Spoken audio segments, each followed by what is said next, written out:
Hey everybody, Hero King here. I'm going to be showing you my Herald Perfection deck today. We'll get right into it. So first off, obviously, I'm playing 3 Herald Perfection. One of the best cards in the game. As long as you have fairies in your hand, it's just infinite negates all day. And then what you want to use to get that out, Angel Ben 10. So pretty much when you use her as a tribute for Herald, you get Christia to your hand, or really whatever you want, but I'll usually go for Christia. And then you banish Dawn the Herald, and you get it right back to your hand. And then you can even go into a Celestial Observatory from there if you have it in your hand.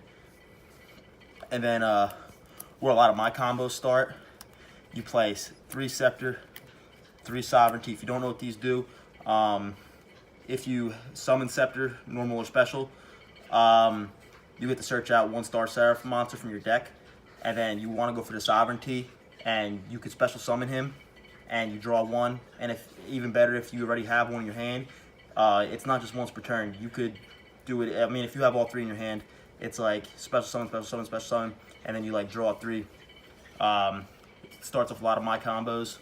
Probably like my favorite 2 cards in the deck, to be honest. 3 Manju. You kind of have to because you're playing a ritual deck. Then you play 2 Candle. I like it at 2. I feel like if I'm playing at 3, I just see it too much. It's not always my first choice. This is kind of like my last resort type of card right here, along with the 2 Talismandra. My bad. So 2 of each. It's good enough. Like I said, I'd rather be going to my Scepters, my Sovereignties, Manjus, Herald, and all those cards. 2 Gale Dogra, just because. 1 Honest and 1 Christia. Christie is amazing. I can't even tell you how many times I get Herald out in Christia, and even summon Sorceress or Saruja. Like, it's so easy to get all these cards out 1 turn, and it just makes almost an impossible board for your opponent to stop. But that's it for the monsters for now. Going to the spells, we don't play any traps, so we play 3 Ritual Sanctuary, your field spell. Then you play your Ritual Summon card, Dawn the Herald.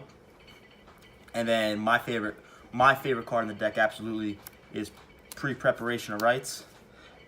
This card is amazing. Like, just being able to search out your Herald and your Dawn, or whatever you really need. Well, yeah, Herald and Dawn, it's just awesome. Especially if you open up with this first turn, your opponent's going to have a hard day. And then you play your 3 Preparation of Rites. I like this card too, but obviously it's not as good as Pre-Prep. One of my other favorite cards in the deck, 3 Celestial Observatory. It's pretty much a pot of greed. So pretty much you just have to add a ritual monster to the bottom of your deck. And it's not really something you have to worry about because it's Herald or whatever, or Herald or Ben 10.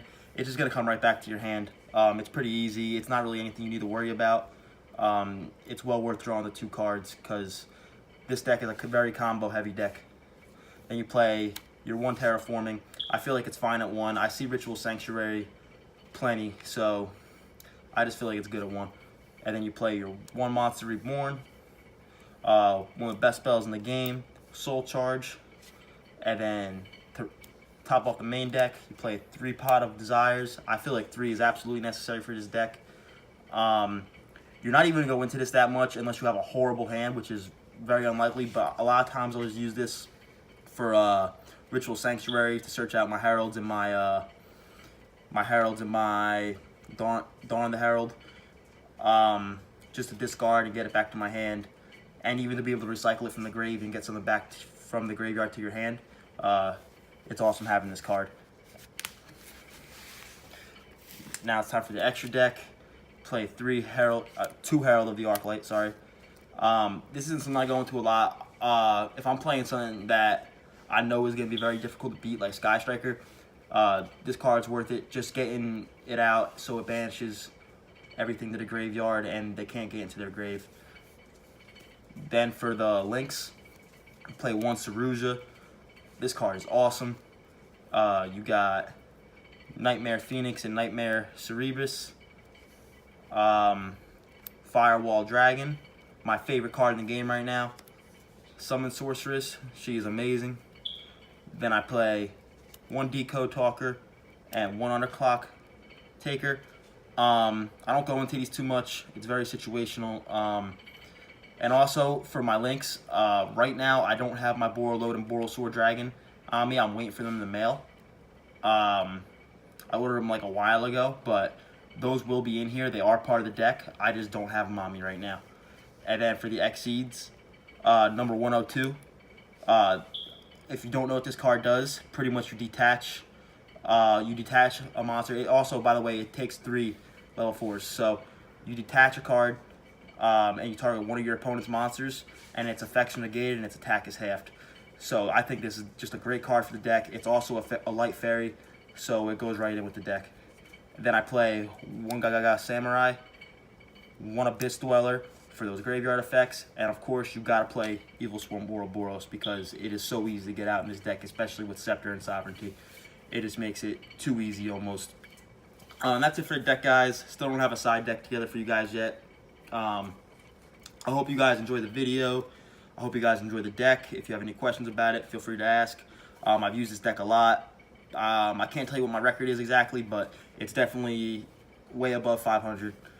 But yeah, that's it, guys. Hope you enjoyed the video. Don't forget to like, subscribe.